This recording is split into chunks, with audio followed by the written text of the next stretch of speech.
हमारे देश में अगर आपकी राजनीति खराब हो रही तो आप धर्म को हथियार बना लीजिए, आपकी राजनीति चमक जाएगी। आपका कोई बिजनेस है नहीं चल रहा है तो आप उसमें जो है धर्म जोड़ दीजिए, आपका बिजनेस चल जाएगा। आपका न्यूज़ चैनल हो, कोई भी चैनल हो, उसमें जो है अगर आपका व्यूज नहीं आ रहा है तो आप जो है धार्मिक वीडियो बना दो, आपके व्यूज आ जाएंगे। हमारे देश में सबसे आसान है, धर्म को अपना हथियार बनाए लो। आप जहाँ भी किसी भी कोने में आप होंगे, आप जरूर जो है जनता के बीच में फेमस हो जाएंगे। इसी के लिए जो है हमारे देश में कुछ न्यूज़ चैनल वाले जो है धर्म संकट नाम से एक जो है अपना एजेंडा बनाए हुए हैं, धर्म संकट नाम से। इसके नाम पर जो है हमारे देश के जो धर्म गुरु हैं, हमारे देश में जो साधु संत हैं, उनका अपमान किया जाता है इस धर्म संकट के बहाने। न्यूज़ चैनल वाले यह आरोप लगाते हैं कि हमारे देश में धर्म के ऊपर संकट मंडरा रहा है, लेकिन कोई यह नहीं जानता कि न्यूज़ चैनल वाले अपनी कमाई करने के लिए ऐसा सब कुछ करते हैं। इस धर्म संकट नामक जो एजेंडा चला है, इसमें न्यूज़ एंकर होता है। एक न्यूज़ एंकर होता है, वह जो है मनोवैज्ञानिकों से हमारे देश के साधु संतों को गाली खिलाता है। ये जो मनोवैज्ञानिक है, एक खूब उल्टा सीधा हमारे देश के साधु संतों के बारे में बोलते हैं। उसके बाद इनका मानना है कि हम भी धीरे धीरे फेमस होते चले जाएंगे। इस न्यूज़ एंकर का मानना है कि हमारी कमाई बढ़ेगी। इसे कुछ नहीं लेना देना है कि हमारे देश के साधु संतों का अपमान हो रहा है, इससे कोई लेना देना नहीं है। और इस मनोवैज्ञानिक तो केवल फेमस होने के लिए आता है कि हमारी भी बाजार बन जाएगी। जब हमारे देश में कोई मेहनत करके, काफ़ी ज़्यादा मेहनत करके जनता के बीच में वायरल हो जाता है, तो ऐसी स्थिति में इस न्यूज़ एंकर और मनोवैज्ञानिकों को लगता है कि ये लोग तो बड़ी आसानी से वायरल हो गए, हम काहे नहीं वायरल हो रहे हैं। तो ऐसी स्थिति में ये लोग जो है हमारे देश के साधु संतों को खूब गाली उल्टा सीधा बोलते हैं कि तुमको कुछ नहीं आता है, ये है वो है ये है। ऐसी स्थिति में ये लोग भी वायरल होने के चक्कर में सोचते हैं हम भी वायरल हो जाएं, लेकिन आता जाता था नहीं, अब साधु संतों को गाली देने से तुम वायरल हो जाओगे। ऐसी स्थिति में इसमें सबसे मज़ा जो है इस न्यूज़ एंकर का है और इस न्यूज़ चैनल वाले का है। आप लोग आपस में खूब गाली मारी करिए, इसका मोटा पैसा बनता है। सबसे ज़्यादा मज़ा इसी को है, और हमारे देश में साधु संतों का अपमान करना सबसे सस्ता है। तो ऐसी स्थिति में जो है ये लोग जो है हिंदू साधु संतों को बुलाएंगे। इन न्यूज एंकरों में इतनी हिम्मत नहीं है कि किसी मुस्लिम साधु संत को बुलाएं, मुस्लिमों को बुलाएं। इनके अंदर इतनी हिम्मत नहीं, क्योंकि इन्हें पता है कि हमारा सर कलम होने में ज़्यादा समय नहीं लगेगा। ऐसी स्थिति में ना इन मनोवैज्ञानिकों की इतनी हिम्मत है कि किसी मुस्लिम को लेकर उल्टा सीधा बोल दें, केवल हिंदुओं को सस्ता पाए हैं। तो ऐसी स्थिति में ये लोग जो है हिंदुओं के गुरुओं साधु संतों को बुलाएंगे, उन्हें गाली बकेंगे, अपना पैसा कमाएंगे।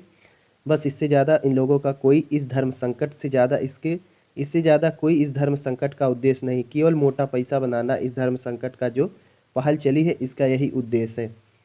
तो ऐसी स्थिति में आप जब भी देखेंगे धर्म संकट में, ज़्यादातर आप देखेंगे कि हिंदू धर्म से जुड़े लोगों को ही बुलाया जाता है, क्योंकि हिंदुओं के अंदर सहनशीलता, दया और शांति होती है। इन्हें पता है कि इन्हें हिंदुओं को कुछ भी बोल दो, ये लोग गारी मारी नहीं करेंगे, ये लोग हमारा सर कलम से नहीं करेंगे। तो ऐसी स्थिति में हिंदुओं को ज़्यादातर बुलाते हैं और उनके खिलाफ खूब उल्टा सीधा बोलते हैं।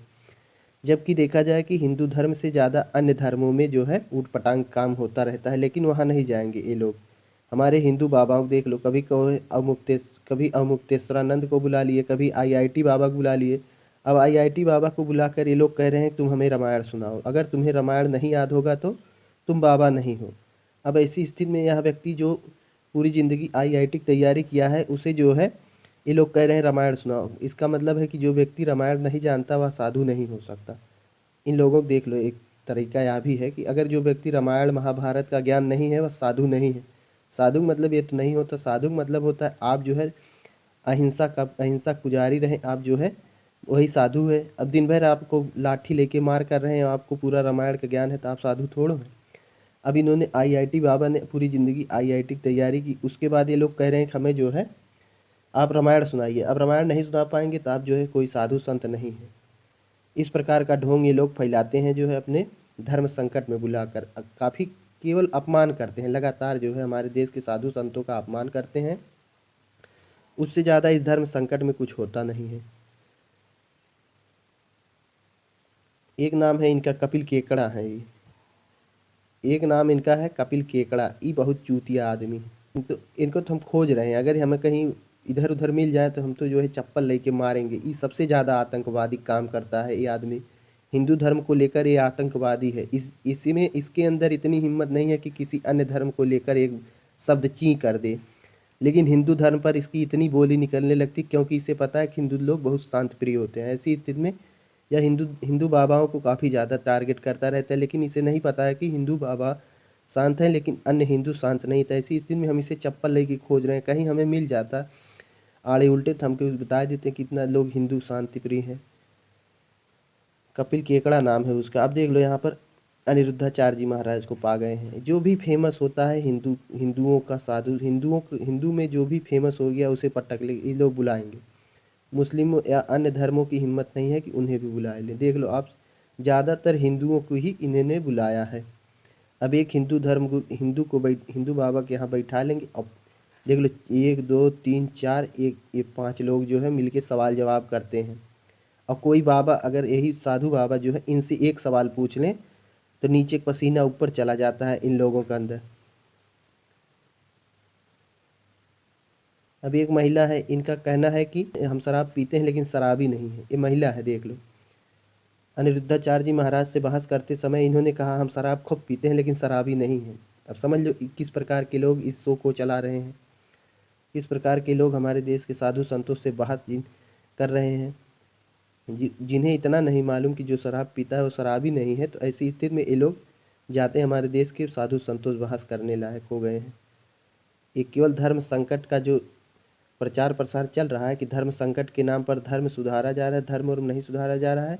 धर्म संकट के नाम पर केवल खूब मोटा पैसा कमाया जा रहा है और जो है और मनोवैज्ञानिक बनकर इस देश में फेमस होने का एक नया तरीका आ गया है। इन लोगों से हजम नहीं होता है। जब कोई हमारे देश में वायरल हो जाता है, काफ़ी ज़्यादा चर्चित हो जाता है, तो इन लोगों से हजम नहीं होता कि आखिर लो हम दिन भर मेहनत किए, हमें कोई नहीं पहचान रहा है और 2 मिनट में आए हमारे आईआईटी बाबा वाले फेमस हो गए। इन लोगों से यह बात हजम नहीं होता। बस इसी के नाम पर वो सोचते हैं कि लाओ इन्हें बदनाम करके हम सर्वश्रेष्ठ बन जाएं। जूता लेके मारना चाहिए इसे लोगों को। भाई कपिल केकड़ा है एक आदमी, इनका तो हम इतना खोज रहे हैं लेकिन मिल नहीं रहा है। ये हिंदू धर्म के लिए आतंकवादी है, समझ लो आप। अगर जो है राजतंत्र होता तो इसकी सर जो है कलम अब तक उड़ा दी गई होती, और कहीं इस्लाम धर्म को लेकर अगर बोल दे तभी इस्लाम धर्म वाले इसका कलम कर देंगे, सर से अलग, इसका सर अलग कर देंगे। लेकिन यह केवल हिंदू धर्म को टारगेट करता है, जानता है हिंदू धर्म के लोग बहुत शांतप्रिय हैं, कुछ भी गारी मारी करो ये लोग बोलते हैं नहीं। इसीलिए इसी का फ़ायदा ये उठाता है। कपिल केकड़ा नाम है इसका। देख लो, सब ज़्यादातर आपको हिंदू धर्म से संबंधित बाबा ही मिलेंगे। इसमें सबसे ज़्यादा मज़ा जो है केवल इस न्यूज़ एंकर का है, न्यूज़ चैनल वाले का है। ये बुला लेगा 2 4 आदमी का, आपस में खूब गारी मारी करेंगे, बदनाम हो चाहे फेमस हो, इनसे कोई लेना देना नहीं है।